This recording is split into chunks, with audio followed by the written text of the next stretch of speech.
L'intervento è stato realizzato in sinergia da 5 assessorati regionali, ognuno per le proprie competenze. Sta per prendere il via un piano di pulizia straordinaria dei fiumi di tutto il Veneto per la rimozione di rifiuti galleggianti e sparsi lungo rive e argini. Stiamo iniziando una battaglia contro la plastica abbandonata.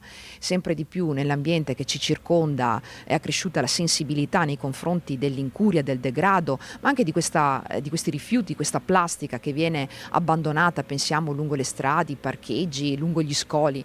E allora da questo noi dobbiamo partire e da qui si può subito manifestare la sensibilità e inizieremo adesso con una pulizia dei corsi d'acqua, soprattutto in corrispondenza delle conche dove c'è l'accumulo di rifiuti plastici in modo particolare, e qui 5 assessorati della Regione del Veneto si mettono insieme, recuperano le risorse e appunto con una programmazione si interverrà in maniera sistematica per la pulizia. Al piano hanno partecipato l'assessorato all'ambiente, all'agricoltura, al turismo, ai lavori pubblici e alle infrastrutture. Sul piatto 100.000 euro. I lavori di pulizia dovrebbero essere completati entro la fine dell'anno.